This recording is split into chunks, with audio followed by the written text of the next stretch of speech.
Good morning everyone. তো সকালবেলা উঠে রেডি হয়ে গেছি।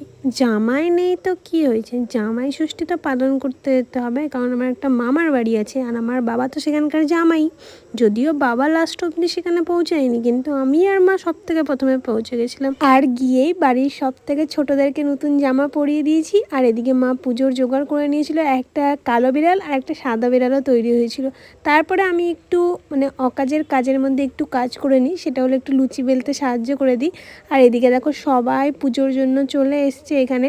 আর জানো তো কি, আমার বাবার এত বয়স হয়ে গেছে, তারপরেও কিন্তু জামাই হিসেবে পুরাতন হয়ে গেছে, তারপরেও প্রত্যেকবার কিছু না কিছু কিন্তু জামাইয়ের গিফট পাই। যদিও আমার দিদা বেঁচে নেই, কিন্তু মামারা সেটা দেয়।